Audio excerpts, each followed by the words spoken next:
हे स्वामींचं मूळ समाधीस्थान आहे। तुम्ही पोथीमध्ये वाचला असेल चोळप्पा बाळप्पा हे चोळप्पा महाराजांचं घर।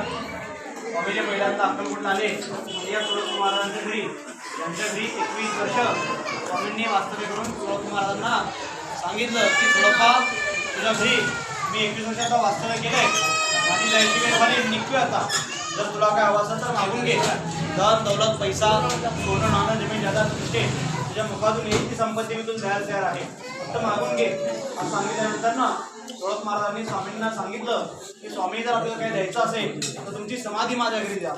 जसं गेले 1 वर्ष माझ्याकडनं आपली सेवा झाली आहे तसंच माझ्या पुढच्या पिढीकडनं आपली अखंड गुरुसेवा गुरुभक्ती पिढ्यानपिढ्या वर्षानुवर्ष झाली पाहिजे, म्हणून मला जर आपल्याला काही द्यायचं असेल तर तुमची समाधी आणि तुमच्या समाधीचा सेवा करण्याचा लाभ माझ्या नशिबामध्ये द्या। म्हणून मग स्वामींनी चैत्र मध्य त्रयोदशी 30 एप्रिल 1878 हे चोळप्पा महाराजांचं घर काढून मंदिर बांधून घेतलं आणि ते समाधी घेतली। समोर आपल्याला मुखवटा दिसतो की स्वामींची समाधी आहे, वर जेवढा गाभारा दिसतोय तेवढं ते खाली गुहा आहे, त्या गुहेला ब्रह्मानंद गुहा म्हणतात। त्या गुहेमध्ये अजूनही साक्षात गुरु श्री स्वामी समर्थ महाराजांचा देह म्हणजे ते स्वतः अजूनही इथे खाली बसलेले आहे। इथे कुठलीही मूर्ती पादुका स्थापन केलेलं मठ नसून मंदिर नसून हे स्वामींनी स्वइच्छेने त्यांचे परमशिष्य श्री चोळप्पा महाराज यांच्या घरी समाधी घेतली। डावीकडे आपल्याला अमरकोटेश्वर शिवलिंग दिसतात, मध्ये खंडोबा माळसा बानाई कोरड्यामध्ये, उजवीकडे महेश्वर गणपती आणि त्या मुखवट्याच्या बॅक साईडला तुम्हाला एक चांदीचं कवर दिसेल चौकोन आकारामध्ये, तर ते नरसिंहवाहनांचे पादुका नृसिंहवाहनांचे पादुका।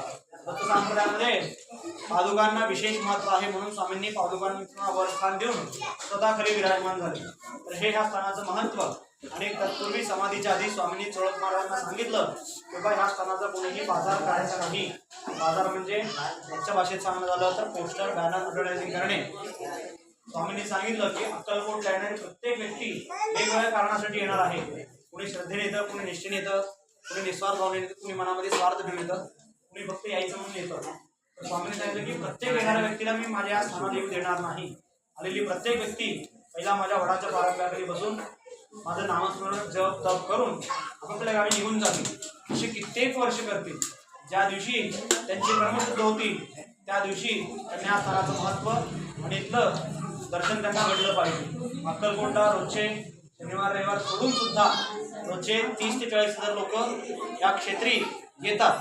रविवारी परत ती संख्या जी आहे लाखांपर्यंत जाते शनिवार रविवारी, पण त्या 30-40 हजार मधनं फक्त 3 ते 4 हजार लोक इथपर्यंत येतात।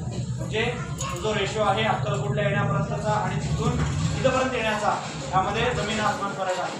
तर आज जे काही तुम्ही करायला आहात, कोणी सांगितलंय, कोणी पाठवलंय किंवा कोणी बोलावून घेतलंय किंवा कोणी दाखवलंय म्हणून नाही, हे तुमच्या कर्माने इथपर्यंत आलेलं आहात।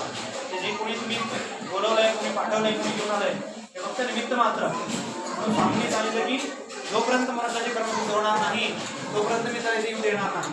म्हणून या स्थानाचा आजपर्यंत कुठे तुम्हाला उल्लेख, कुठेही पोस्टर बॅनर ॲडव्हर्टायझिंग कुठेही मिळणार नाही। केवळ मंदिराच्या बाहेर सुद्धा तुम्हाला कुठे मिळणार नाही, मंदिरावर सुद्धा कुठे तुम्हाला दिसणार नाही। मंदिरावर फक्त चोळप्पा महाराजांचे घर म्हणूनच आहे, कारण की हे चोळप्पा महाराजांचं घर होतं। त्यांच्या घरामध्ये स्वामींनी ते समाधी घेतली आणि जे काही दगडी बांधकाम दिसतं संपूर्ण हे संपूर्ण त्यावेळेस स्वतः स्वामींनी समोर थांबून बांधून घेतलेलं मंदिर आहे। त्यांना जसं हवं तसं त्यांनी त्यावेळेस बांधून घेतलं। त्याच्या तुम्हाला कमान दिसतं, दगडी कमान आहे, त्या कमानीला स्वामींचं डोकं लागायचं, त्याच्यावरनं तुम्ही स्वामींच्या उंचीचा अंदाज घेऊ शकता। आपल्या माणसाचं उभारलं तर हात पण तिथपर्यंत पोहोचत नाही, पण स्वामींचा डोकं तिथपर्यंत लागायचं, म्हणजे स्वामींची उंची तुम्ही म्हणजे इमॅजिन करू शकता की किती त्यांची उंची होती।